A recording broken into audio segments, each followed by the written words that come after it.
Bonsoir, bonsoir, bonjour. C'est RD Congo Basango Télévision. Comme toujours, avant de commencer notre émission, nous disons merci à Dieu. Nous disons merci à nos chers abonnés et téléspectateurs qui nous suivent partout dans le monde et en RDC. Bande Konanga, soyez les bienvenus. À la une chez téléspectateurs, Bandeko Awa Makamboza Kosakanate débat sur Oyokaka, gouvernement ya union nationale. Alors, vraiment, ezoko salamawa. Parce que gouvernement ya union nationale, batoyo, bazako tiapena mobulu. Le président de la République a ordonné son conseiller en matière de sécurité, Béran Kolongele, d'amorcer les pourparlers avec la classe politique congolaise, de même avec les forces vives du pays, en vue de trouver une cohésion nationale. Cette option politique divise aussi l'opinion nationale autour du développement de la crise à l'est du pays. Également, cette tribune à la presse, nos projecteurs sont braqués sur la journée internationale, parce que ça s'appelle la journée internationale de la femme, pour toute union soana. Alors, tant que tala makamboyo. Alors, maintenant, est-ce que ekozala ndenge nini? Maintenant, Eberand abandi masolo kitoko. La situation à l'Est, dans la recherche de la cohésion nationale, quelles sont les limites et les enjeux politiques de la RDC? Appel de la Cinco et les CC en faveur du pacte social pour la paix, alors, côté kuna fatia bongsi pacte national, bao epe basangani, balo epona bango, ezandengi wanati. Alors, maintenant, ba fatia lobaki a autant de la main, so talité tal, mais boyo kana débat, bon après tout développer ma solo, parce que na débat boyoka, ezama watru, na oyo, bate ici de tout le monde balobi. Mais je voulais aussi placer un mot sur Jean-Marc Kabound qui est sorti récemment de la prison centrale de Makala. Il est égal à lui-même. L'homme veut en tout cas se maintenir sur la classe politique, sur l'arène politique congolaise. Il veut donc être aussi au devant de la scène. Il a déclaré des choses, on a dû penser que peut-être avec sa libération, il devait être doux. Malheureusement, c'est un ton qui s'est durci contre le pouvoir en place, où il n'est pas d'accord pour le gouvernement d'union nationale qui est en gestation. Je vis Jean-Marc Kabound qui est contre l'agression de la République démocratique du Congo, qui dénonce des politiques de gouvernance mises en place par les régimes qu'il avait aussi servi. Rappelons-le qu'il était premier vice-président de l'Assemblée nationale tout juste au début de la législature de Tshisekedi. Donc c'est quelqu'un que j'ai vu en train de se repositionner pour les échéances futures. Merci à vous tous pour cette mise au point sur l'actualité. Alors, peut-on dire que la démocratie en République démocratique du Congo est en péril face à l'agression du Rwanda dans le nord et sud Kivu, aussi avec la présence de militaires ougandais sur le sol congolais? Envie de baisser la tension sociale, voire politique et sécuritaire, le président de la République, Antoine Tshilombo, a annoncé sa démarche politique, celle de vouloir former dans un délai proche un gouvernement d'union nationale qui ne vise la cohésion nationale et vers la fin de la crise à l'est du pays. Eh bien, comment est-ce que l'opinion et les médias ont accueilli cette vision politique? Charles Kipingani. Je crois que au jour d'aujourd'hui, si le président de la République lance l'idée de former un gouvernement d'union nationale, on est en train de naviguer sur une piscine politique. La place de la population n'est toujours pas là. Vous savez, lorsque vous décelez mal les causes, et les conséquences vont demeurer, et malheureusement, on risque de ne pas trouver la solution. La crise que vivent les pays aujourd'hui, c'est une crise politicienne. Ce sont les politiques qui tirent les ficelles derrière cette guerre et ces massacres que nous déplorons tous les jours, malheureusement, avec nos compatriotes de l'Est. vous savez que quand la population n'est associée en rien, sinon que s'y dire, et les décisions politiques et les atrocités de guerre, cela doit beaucoup plus nous interpeller. Est-ce que le gouvernement d'Union nationale viendrait résoudre le problème? Félix Tshisekedi a son deuxième mandat.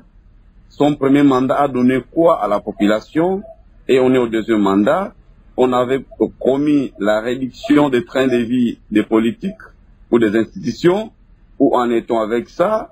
Est-ce théorique ou pratique ou sinon fantaisiste? Donc, c'est toutes ces questions que nous devons nous poser. Mais je crois que si on a du respect envers la population, il faut organiser des tribunes dans chaque coin, même dans les villages. Vous savez, lorsqu'on organise des choses à Kinshasa, on recrute des politiques qui sont logés à Kinshasa, qui ignorent même la réalité de leur village d'origine. Ça fait la confusion par rapport à l'identification des vrais problèmes.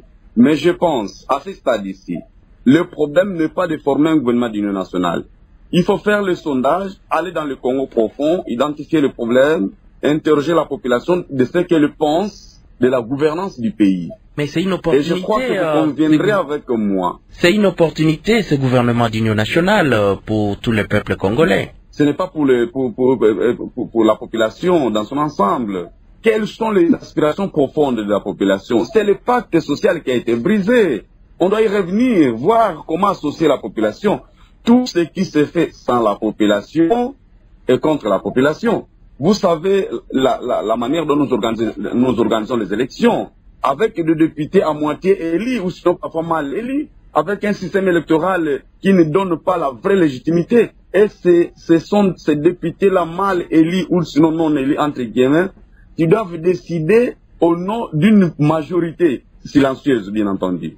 Alors, il faut associer directement cette population-là, organiser des tribunes, des séminaires, à travers, en commençant par nos villages, j'insiste. C'est là où vous allez recueillir les avis des uns des autres qui peuvent faire en sorte que la voix des Congolais, dans son ensemble, se fasse entendre. Sinon, ça ne sera que les opinions d'un groupe d'individus qui capturent de prendre le pays en otage comme d'habitude, et ça ne va pas résoudre le problème. Le problème, c'est dans la population. Il faut associer cette population, pas des leaders qui sont en mal de positionnement d'ailleurs, ou qui n'ont aucune crédibilité en termes clairs vis-à-vis de cette population-là. La reine Muhole Vawere, comment est-ce qu'on a accueilli cette annonce du président de la République? Il veut en tout cas chercher la solution à la crise qui sévit à l'est du pays à travers ces gouvernements d'union nationale. Oui, Freddy Bikoumi, vous savez que d'abord, premièrement, l'idée évoquée par le chef de l'État de la formation du gouvernement de l'Union nationale n'est pas vraiment nouvelle dans l'histoire politique de notre pays. Vous vous souviendrez avec le maréchal Mobutu à Sota, après le multipartisme, il avait aussi formé le gouvernement de l'Union nationale et les résultats étaient quoi? Les résultats étaient au départ avec la guerre de la FDL. Prenons aussi avec Joseph Kabila, lui aussi après l'accord de San City, avait aussi formé le gouvernement de l'Union nationale qui avait repris les composantes armées, notamment les MLC de Jean-Pierre Bemba, avec RTD Goma de Azarias Rouperois, RTD KML avec Moussa Nyamwisi et RTDN avec Roger Loubala et la... Donc, le gouvernement d'union nationale, c'est un problème pour le Congo? À mon avis, le succès du gouvernement de l'Union nationale tiendrait compte de tous les paramètres de la belligérance, mais aussi associer la population, cette population qui est en train de souffrir avec cette guerre. Il serait mieux de le faire. Ça, c'est mon avis vraiment. Qu'en dites-vous, Patrick Abili?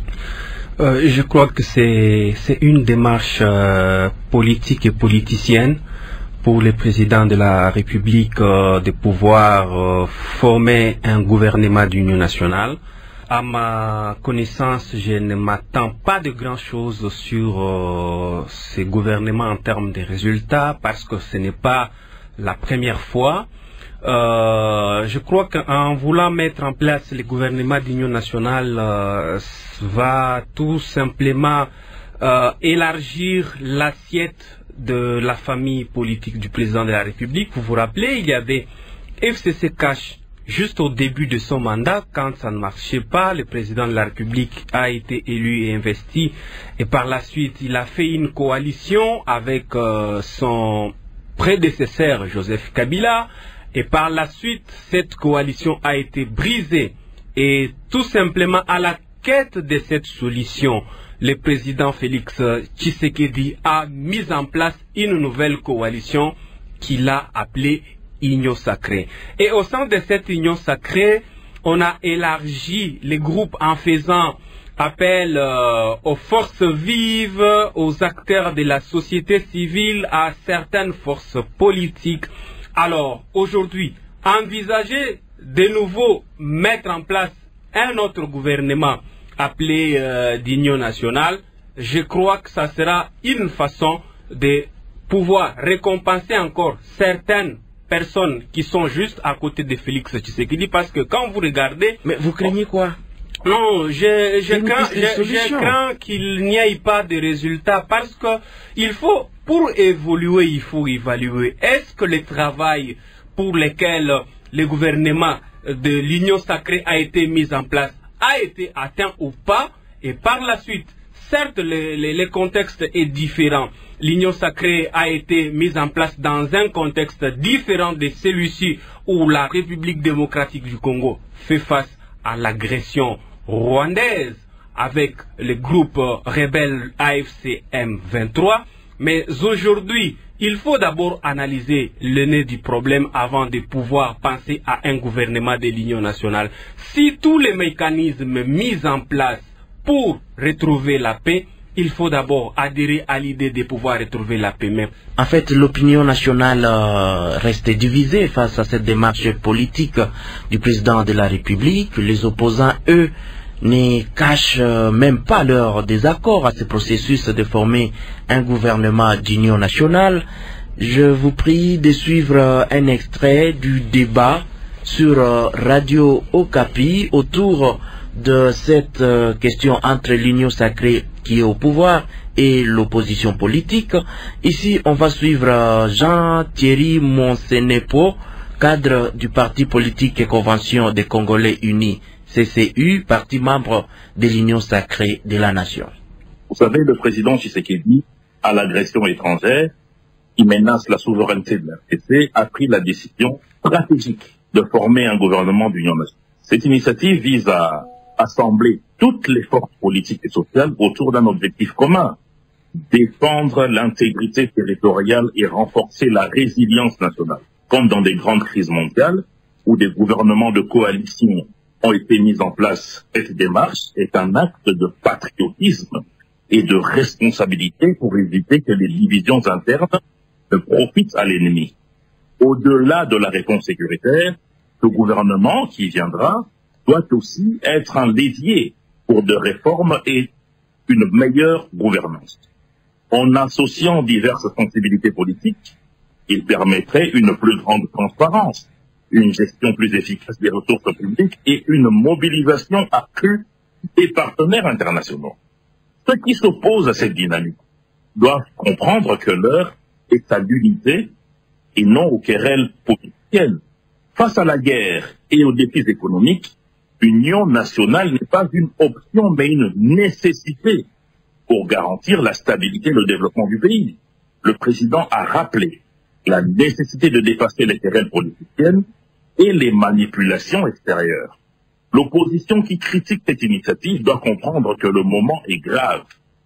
Il ne s'agit pas d'un partage de postes, mais d'une mobilisation générale pour l'avenir du pays.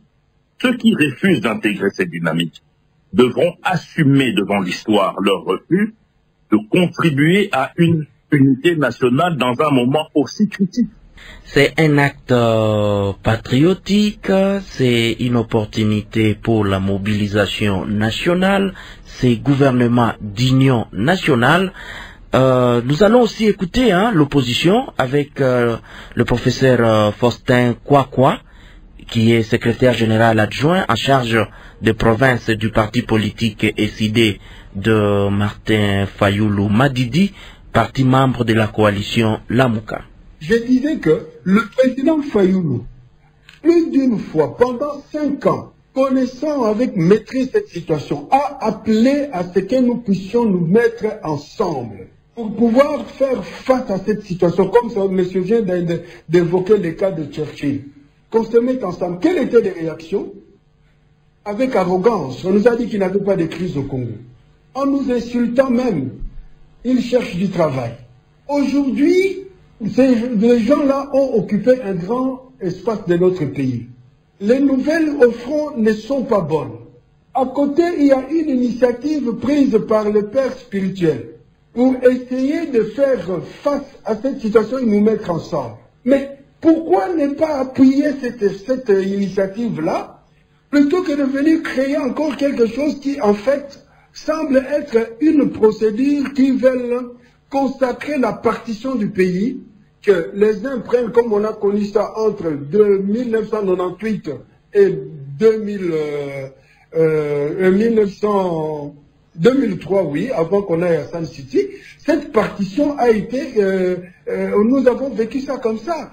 D'un côté, l'Est était occupé par justement CNDP et consorts, et le gouvernement du Congo occupait l'Ouest et l'Est, et le Sud, pardon.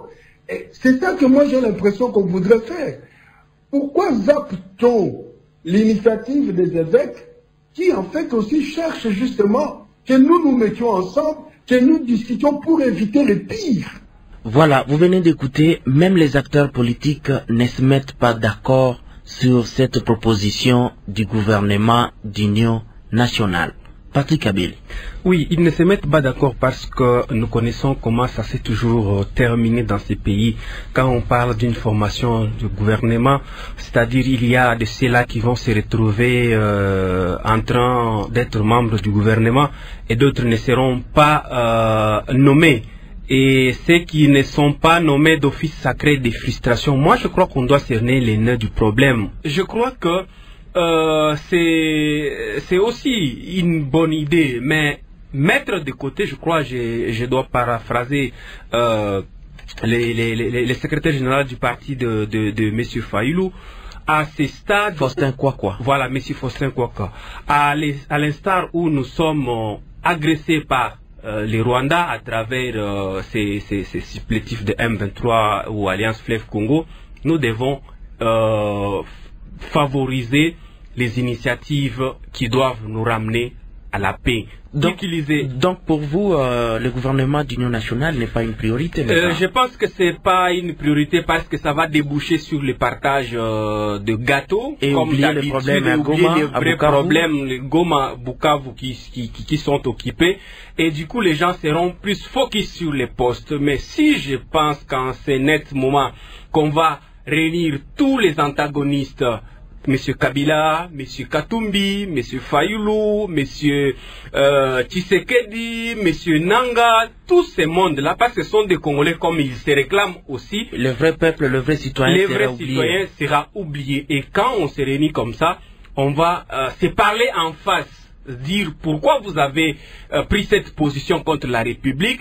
Et j'estime que on peut trouver cette solution à ces problèmes parce qu'il y a des milliers de morts, c'est de trop, il faut que cette situation puisse cesser. Peut-être une différence de point de vue ou de priorité. La reine Muhole Vawere, vous avez senti, les politiques eux-mêmes ne s'accordent pas sur la question du gouvernement d'union nationale. Oui, effectivement, les politiques ne s'accordent pas sur la formation du gouvernement national parce que ça va permettre au président actuel d'élargir sa plateforme politique, d'élargir ses membres pour la formation de ces gouvernements d'union nationale. Moi, je pense que ce n'est pas une priorité. Mais par contre, le président devrait laisser la place aux démarches des évêques catholiques et le pasteur de l'ECC avec leur pacte social pour voir comment le gouvernement de le pays peut sortir de cette crise.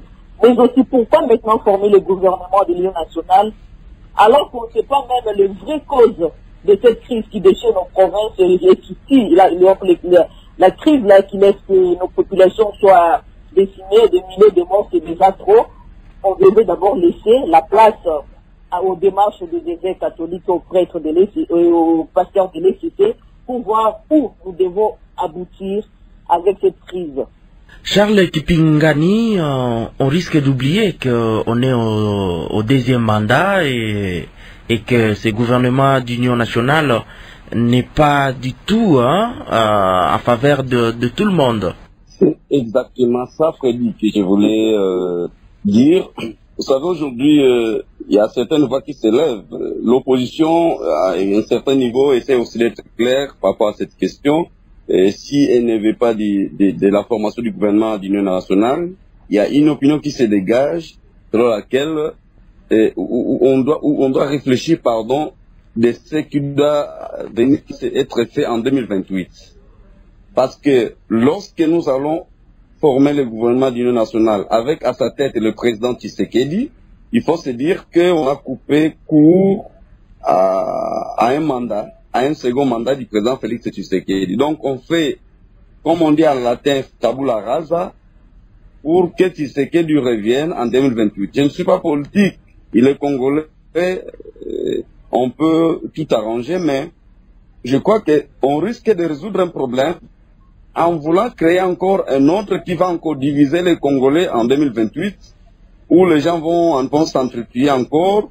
Et comme il est de coutume, chaque politicien va regarder midi devant sa porte pour dire non, on a fait qu'un mandat parce que si on sait partager le pouvoir, il faut mettre le compteur à zéro pour que les choses recommencent. Et finalement, il y a une autre crise qu'on va encore créer. C'est pourquoi je pense qu'il est essentiel que nous puissions réfléchir objectivement pour que cette démarche ne conduise pas au gouvernement d'union nationale tel que les gens le souhaitent. Ce sont des individus qu'on va mettre autour d'une table qui vont décider à la destinée de tout un peuple.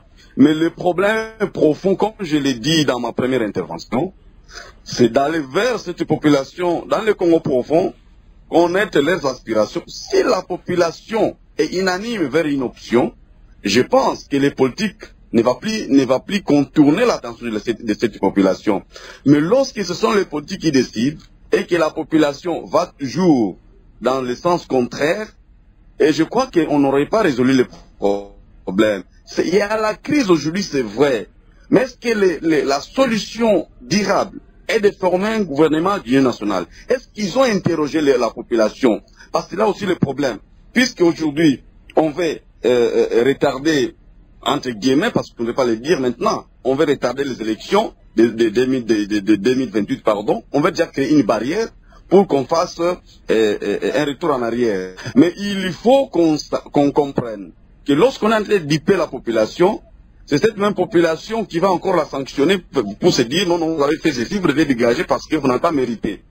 Et la politique aujourd'hui a échoué, a monté ses limites. C'est vrai qu'il est bon de se mettre autour d'une table, mais qu'on nous dise clairement que nous qui avons déjà travaillé, nous sommes en train de terminer un mandat, par exemple. Ça aurait aussi rassuré à certains opposants ou sinon à l'ensemble de la population qui pense que si on a échoué, on doit laisser la place à d'autres qui pourront venir faire le mieux. Tous ces jeunes-là, Freddy, qui adhèrent à des groupes armés, c'est une jeunesse marginalisée, c'est une jeunesse clochardisée par l'homme politique. Ils allaient être enrôlés dans l'armée. On résout le problème de la jeunesse, on résout le problème des Congolais dans son ensemble. Je ne pense pas que les rébellions auront encore des gens. Même le rebelle du M23 n'arrive pas à comprendre la résistance populaire des Congolais à Kanyabayonga, à Lubero, à Goma, à Bukavu qui n'ont pas fui. Et aussi, on n'arrive pas à comprendre la divergence des acteurs politiques selon le représentant de l'Union européenne dans la région du Grand Lac, Johan Borgestam. La solution à la situation de l'Est de la RDC est politique et non militaire. Et pourtant, l'option de la formation du gouvernement d'union nationale, c'est politique. Que veut le Congolais? Si la solution est politique, que la communauté internationale ou les responsables de la région, de la sous-région même, facilitent les entretiens entre politiques, que tout le monde mette de l'eau dans son vin et qu'on ne continue pas à financer parce qu'aujourd'hui, on a trouvé les armes où? C'est cette même communauté internationale qui souffre les chaud et les froid. Ici, on veut résoudre le problème. La MONUSCO a fait ici combien d'années? Mais ce sont les mêmes militaires face à mission. Donc, il faut que nous créions les problèmes pour qu'on se dise, les politiques parlent un langage clair pour que la population soit en paix. Mais, et non prendre la population en otage avec des calculs qu'on va faire quelque part dans un couloir où la population ne sera informée que du superficiel et que c'est nous qui allons gober. les calculs politiciens qui seront conclus là-bas, c'est là où il y a ça cloche. Donc il faut, si la solution est politique, comme on veut le penser, alors que les politiques s'entendent sans nous associer. Mais si on veut nous associer, il faut qu'on accepte que les aspirations du peuple soient présentées sur la table et que cela trouve des solutions aux problèmes. Et c'est là même la solution la plus durable, je pense. À propos de la question, Patrick Abili. Oui, on va dire que la situation ne sera pas seulement politique, elle sera en même temps militaire ou encore diplomatique. Donc il faut aller avec les droits. Si aujourd'hui, par exemple, les M23 et AFC ont réussi à s'emparer des grandes villes de l'Est de la RDC, c'est parce que il a semblé y avoir une certaine légèreté dans la manière d'organiser les choses. Nous avons une armée efficace, mais pourquoi cette armée s'est déculottée devant l'adversaire? C'est quelque chose que je me pose autant de questions. Et pourtant, même s'il faut mener la diplomatie, si aujourd'hui on est en train de se réjouir des sanctions par-ci, par-là, mais à l'interne, il faut avoir une force. Et que cette force-là, il faut que notre armée soit efficace. Nous le savons très bien qu'elle est efficace, mais qu'on mène des réformes. Et vous savez, quand on parle des réformes, il y a tant de matières à faire pour que l'armée revienne en force. Vous êtes pour plusieurs options. La reine Muhole Vawere, l'Union européenne estime que la solution pour l'Est de la RDC est politique et non militaire. L'Union européenne peut avoir raison de dire que cette crise est politique. Je peux dire que si même on demandait l'avis de la société, il y aurait 4 volets. 4 volets, pourquoi? La réorganisation de l'armée. C'est-à-dire, l'idée du chef de l'État d'augmenter $500 au solde des militaires qui sont au front, c'est bien, c'est une bonne idée. Mais il devrait instituer les services militaires comme un service public de l'État en accordant l'avantage à tous les Congolais qui ont ce désir de faire l'armée.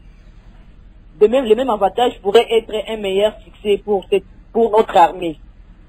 Et deuxièmement, pour le deuxième volet, le nombre de militaires et les grades dans l'armée. Prenons l'exemple de la Russie, qui a presque 1 million de militaires. Il y a aussi les États-Unis, la France et d'autres nations africaines qui ont des nombres élevés de militaires. Et une armée qui est forte, qui est organisée, bien structurée, ne peut jamais perdre la guerre. Et prenons l'exemple où le général de Gaulle, pendant la Deuxième Guerre mondiale, avait renversé la tendance face à l'Allemagne suite aux alliés russes et africains. Et c'est possible aussi pour la RDC, concernant les nombres élevés de militaires au niveau de la RDC. Si on avait un nombre élevé et on avait une armée bien structurée, formée et forte, on n'allait pas perdre nos différentes provinces entre le mur des ennemis.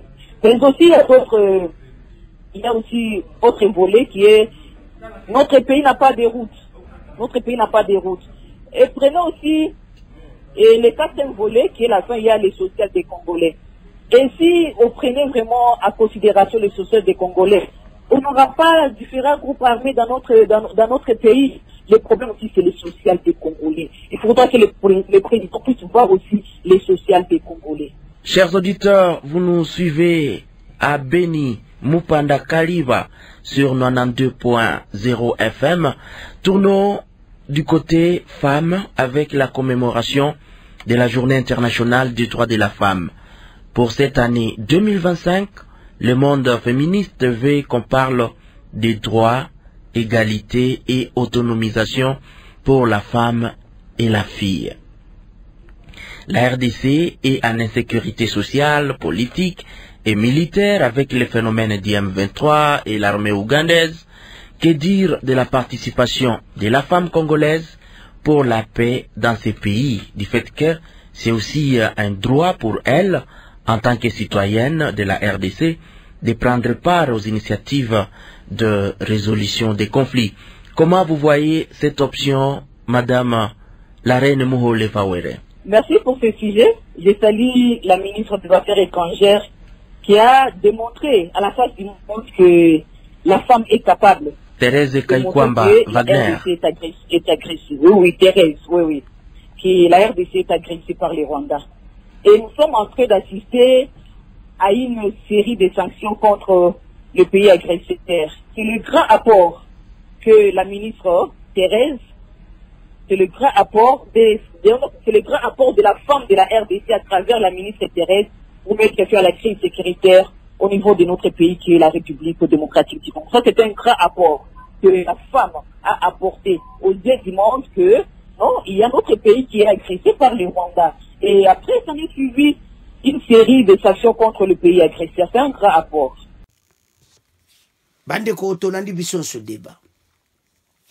O mona clairement te bateau bazana ba opinion na bango, bazana ba boule na bango, mais ba yeba été ces pays. Tozana besoin kimi. Cohésion nationale, il faut salama. Mais oya basango, yanto lobaki oya basango yo non. Na pesi pite kaza di raison. Le basango bazana ba agenda na bango caché. Les bien vivre ensemble oyo, ba tamboli partout. Ceci n'a pas été Kabila zonga na mboka. Kabila za ne exila ko zonga ti. Kabila za chef a AFC. Au monde bakangi batu na bango bazana auditoria ba okende ko samba na auditoria militaire. Bato boko tale mission ya Congo News 24 boko mona ke batu na bango ba ke ko samba. Parce que oyo bazo sa na mboka za mabe. To kene ti wapi avec cette situation. Ba Congolais bazana besoin et mboka oyo etelema to avancer pour ces pays to bengana cet ennemi. Alors tant to tala biloko aboy osomona clairement eza penza do mawato ya to senga na ba Congolais et Congolais lève ta place aux alliés kimia ezala to avancer pour ces pays pays ko kende boité pays etambula to mona comment batu baza dans la cohésion nationale mais basango baye nango ya one mutetie désordre.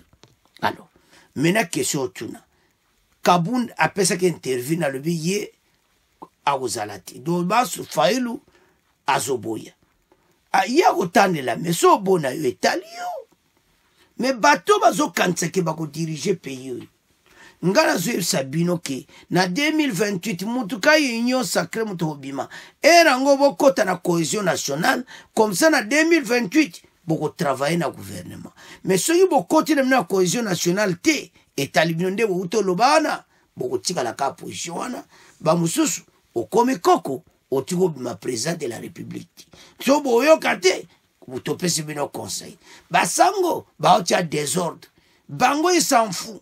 Bango bayaka batie potopoto esili yo pesi ela bazwi la susi na bango toyebisa bino baozawana Fayulu Kabound binde susi na bango eza nde Kabila zonga apesa bango balar bikolo bana besoin azalaka na EDC balar pa bapamba mais lokwa Kabila aza na EDC taza na exil bazoluka retourne ezala kitoko mais retour a Kabila eza difficile toyebisa basango kope na bino yake Kabila zonga na RDC ko simbati ya antina bakangi batu na ye na demia pona ba oza ko samba eza por balaksa basango ete yepe soka ye akene ko samba Kabila lingaki no samba alors yango kimene na exil alors bana mboka to comme na fait mission bon continuer ko s'abonner to landi biso ce débat yo pesa yo commenter ezalo sepeli no balobite yo pesa yo commenter.